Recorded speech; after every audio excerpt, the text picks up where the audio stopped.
నమస్తే ఓం గం గణపతయే నమః స్వర్ణలక్ష్మి నమస్తే అస్తు పరబ్రహ్మ స్వరూపిణి రాజ్యం దేహి ధనం దేహి సర్వకామాంచ దేహి మే.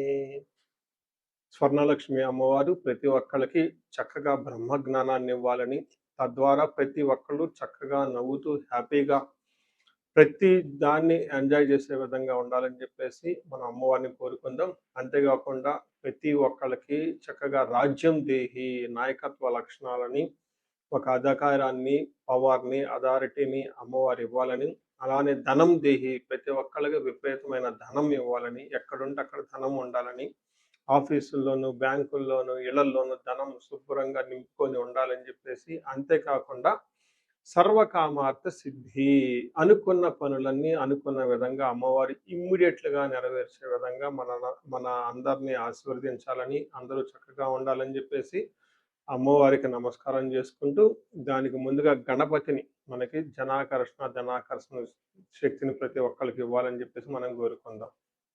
ఈరోజు టాపిక్ మనం చూసుకుంటే గురువు మారుతూ ఉన్నారు. ఎప్పుడు మారుతూ ఉన్నారు? జూన్ 2వ తారీఖున గురువు మారుతూ ఉన్నారు. అయితే ఏంటి? నాకు లాభం ఏంటి? గురువు మారితే ఏంటి? దానివల్ల నేను నాకు అసలు ఏంటి అని మనం ప్రతి ఒక్కళ్ళు ఆలోచించుకుంటూ ఉంటాం. గురువు వచ్చేటప్పటికి 5 రకాల, 6 రకాల ముఖ్యమైన పనులు చేస్తూ ఉంటారు. గురువు చాలా రకాల పనులు చేస్తుంటారు. ముఖ్యమైనవి మన ఇండివిడ్యువల్ లైఫ్‌లో మనకి ప్రభావం చూపించేది ఫస్ట్ వచ్చేటప్పటికి ధనం. ధన సంపాదనలో ఐశ్వర్యం కావాలంటే గురువు యొక్క అనుగ్రహం మనకుండాలి. రెండోది సంతానం. పిల్లలు చక్కగా ఉండాలి, వాళ్ళు చదువుకోవాలంటే గురువు యొక్క అనుగ్రహం మనకుండాలి. తర్వాత మనకి జ్ఞానం. అద్భుతమైన జ్ఞానం మనకు ఉండాలి. ఓకే. మనం చేసేది మంచినా, చెడునా దాని గురించి లోతైన అవగాహన ఉండాలి. మనం చదువుకున్న జ్ఞానం మనకు ఉపయోగపడాలంటే గురువు యొక్క కృప మనకుండాలి. అంతేకాకుండా ధర్మచింతన. మనం ఫాలో అయ్యేది కరెక్ట్ మార్గంలో ఉన్నామా? లేదంటే సన్మార్గంలో ఉన్నామా? లేదంటే తెలవకుండా వేరే మార్గంలో ఉన్నామా? రాంగ్ గైడెన్స్‌లో ఉన్నామా? రాంగ్ ఇన్‌ఫ్లూయెన్స్‌తో ఉన్నామా? ఇలాంటి యొక్క అన్ని విషయాలు మనకి గురువు ద్వారానే తెలుస్తుంది.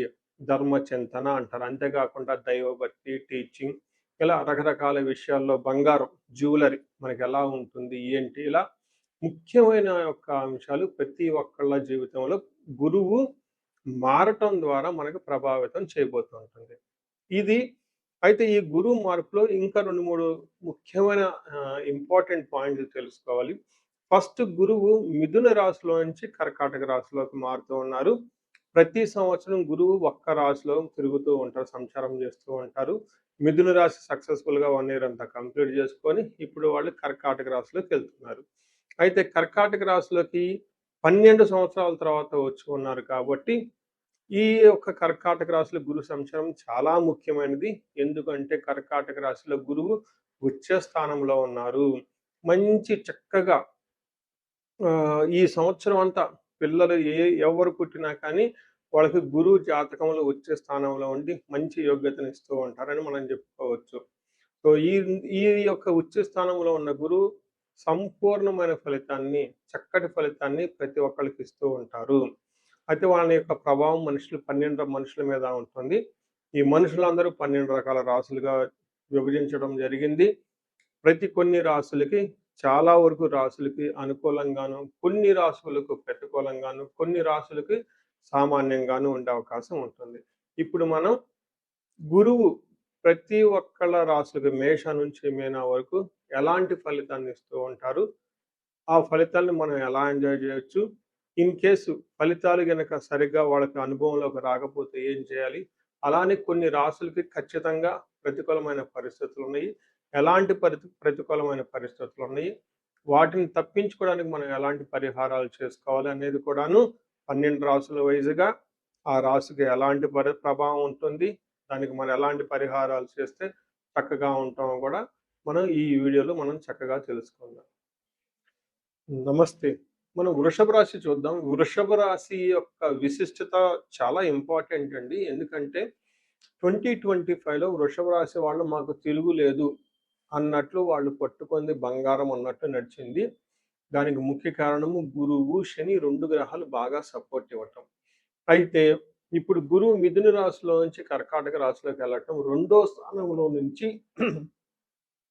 స్థానంలో నుంచి మూడో స్థానానికి గురువు ప్రవేశించటంతో గురువు యొక్క అనుకూలత మీకు చాలా తగ్గుతుంది అని గమనించుకోవాలి. అంటే ఇప్పటిదాకా సపోర్ట్ ఇచ్చిన గురువు మీకంత సపోర్ట్ ఇవ్వదు. కొన్ని విషయాల్లో ఇబ్బందులు పడే అవకాశం ఎక్కువగా ఉంటుంది. కొంచెం జాగ్రత్తగా ఉండవలసిన టైం. అలా అని భయపడనవసరం ఏం లేదు. మనకి ఫస్ట్ సంస్కృతంలో మన మహర్షులు ఏం చెప్పారు? ఆ శ్లోకం ఏంటి? దాని మీనింగ్ ఏంటి?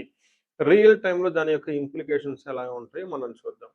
ఫస్ట్ ఈ గురువు మారటం వల్ల అతిక్లేశం, బంధువైరం, దారిద్ర్యం, దేహ పీడనం, ఉద్యోగ భంగం, కలహం తృతీయ స్థానకే గురువు.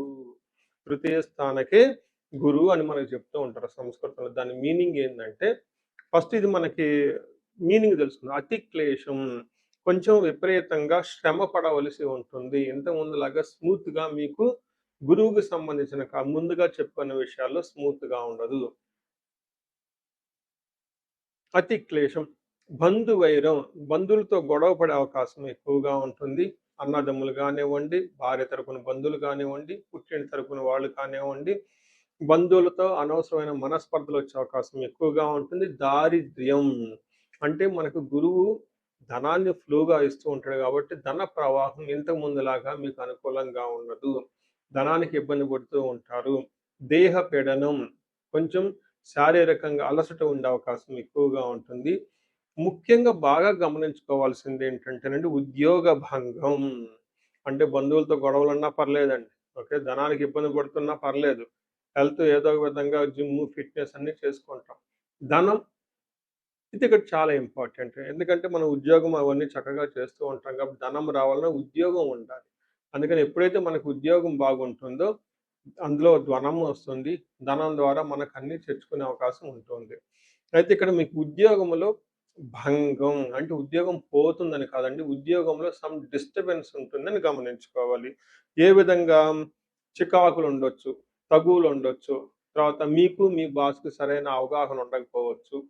తర్వాత గురుబలం లేకపోవటంతో మీ యొక్క అడ్మినిస్ట్రేషన్, మేనేజ్‌మెంట్ స్కిల్స్ మీకు సరైన తగినంత విధంగా ఉండదు. అంతేకాకుండా మీకున్న జ్ఞానం అప్రాపరియేట్‌గా మీకు సరిగ్గా అప్లై చేయలేదు మీ జాబ్‌లో.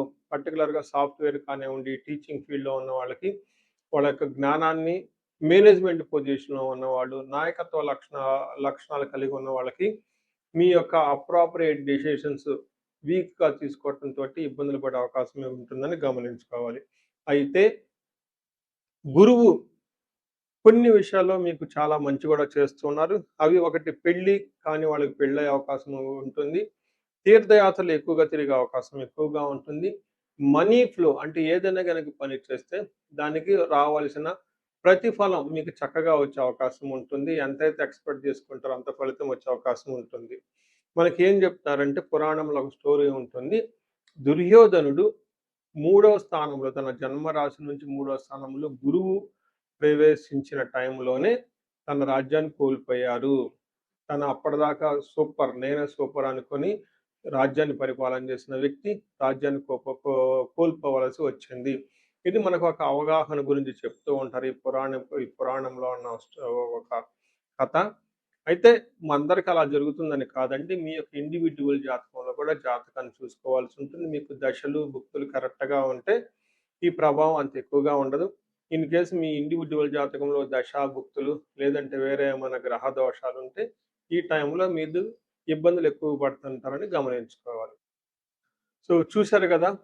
గురువు ఈ రాశి వాళ్ళకి ఎలాంటి అనుకూల, ప్రతికూలాలు తీసుకొనొస్తున్నారు, ఫలితాలు తీసుకొనొస్తున్నారు, అనుభవంలోకి రాబోతున్నాయో ఈ జూన్ నుంచి 2027 జూన్ వరకు, 2026 జూన్ నుంచి 2027 జూన్ వరకు ఎలాంటి ఫలితాలున్నారో మనం తెలుసుకుందాం. అయితే గురువు యొక్క అనుకూల ప్రభావం మన మీద ఉండటానికి మనం కొన్ని రకాల పరిహారాలను ఖచ్చితంగా చేసుకోవాల్సి ఉంటుంది. ఒకటి గురువుకి సంపూర్ణ శాంతి పూజలు చేసుకోవాలి. సంపూర్ణ శాంతి పూజలు అంటే ఏంటి? చాలా మందికి అవగాహన ఉండదు.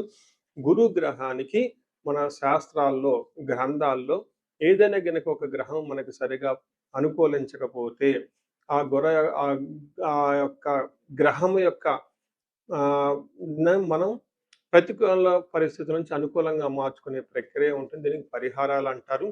మనకి శాస్త్రాల్లో ఏ విధంగా చెప్పారంటే, గురువుకి జప సంఖ్య 16,000 సార్లు చేయాల్సుంటుంది. అధిదేవత, ప్రత్యధి దేవత ఇంకొక 3,000, 2,000 సార్లు చేయాల్సుంటుంది. సుమారుగా గురుగ్రహానికి ఇటు అటుగా ఒక 20 సార్లు జపం చేయాల్సి ఉంటుంది. అలానే గురుగ్రహానికి తర్పణం చేయాల్సి ఉంటుంది. గురుగ్రహానికి దానం చేయవలసి ఉంటుంది. గురుగ్రహానికి హోమం చేయవలసి ఉంటుంది.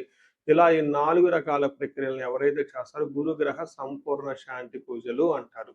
అయితే ఇండివిడ్యువల్‌గా వాళ్ళు చేసుకోవటం కష్టం కాబట్టి సద్బ్రాహ్మణుల్ని, దేవాలయాల్లో ఉన్న పండితుల్ని, లేకుంటే ఆహ్, యొక్క మంత్రాన్ని తీసుకొని వాళ్ళు కొన్ని లక్షల సార్లు, వేల సార్లు ఉపాసన చేసి చక్కగా సాధన చేసిన వాళ్ళ దగ్గరికెళితే ఆ మంత్రం వాళ్ళ ద్వారా సిద్ధించి గురువు యొక్క అనుగ్రహం మీకు అనుకూలంగా ఉంటుంది. ఇది కాకుండా గురువుకి సంబంధించిన దేవాలయాలు అంటే మేధా దక్షిణామూర్తి కానివ్వండి, లేదంటే హయగ్రీవ సంబంధించిన దేవాలయాలు చక్కగా విజిట్ చేయటం చాలా మంచిది. ఇంకా ముఖ్యంగా గురు గ్రహం యొక్క శాంతికి మీరు ఆశ్రమాలు చక్కగా విజిట్ చేయొచ్చు. భగవద్గీత, పురాణాలు, వేదాలు, వేదాంతాలు ఇలా యాన్షియంట్ స్క్రిప్చర్స్ పురాతనమైన గ్రంథాలను తెలుసుకొని అర్థం చేసుకుంటే చాలా బాగుంటుంది. గురుగ్రహ శాంతి గురించి ఇంకొకటి ముఖ్యమైనదంటే మీకు చదువు చెప్పిన గురువుల్ని వాళ్ళ దగ్గర ఆశీర్వాదం తీసుకోవడం చాలా ఇంపార్టెంటు. సాధువుల్ని, తర్వాత మీ ఇంటికి ఆహ్, ఎప్పటినుంచో అనాదిగా ఉన్న పురోహితులు, బ్రాహ్మణులు వాళ్ళు మీకు మంచి చెడు చెబుతుంటారు. అలాంటి వాళ్ళని మీరు సత్కరించటం, గౌరవించటం, వాళ్ళకి దక్షిణలు ఇవ్వటం ఇవన్నీ చేస్తే గురువు యొక్క అనుకూల గురు గ్రహం యొక్క అనుకూలం మీకు అనుకూలంగా ఉంటుంది. అంతేకాకుండా గురువు యొక్క అనుకూలమైన పరిస్థితులకి మీరు గురువులకు సంబంధించిన దత్త చరిత్ర చదువుకోవటం ఇంకా చాలా బాగుంటుంది. ఇంకా మీరు ఆశ్రమాలలో గనక కొన్ని రోజులు గనక టైం స్పెండ్ చేయగలిగితే అక్కడ యోగా చేయటం, మెడిటేషన్ చేయటం ఇవన్నీ చేస్తూ ఉంటే గురుగ్రహం యొక్క బలం పెరిగి ఇప్పటిదాకా మనం చెప్పుకున్న పరిస్థితుల్ని చక్కగా ఇంకా మంచి అద్భుతమైన రిజల్ట్ వచ్చే అవకాశం ఉంటుంది. ఇన్ కేస్ ప్రతికూలమైన పరిస్థితులు ఉన్నా గానీ ఆ ప్రతికూలమైన పరిస్థితులను అధిగమించి చక్కగా లైఫ్ అంతా ముందుకెళ్ళటానికి అంత అవకాశం ఉంటుంది.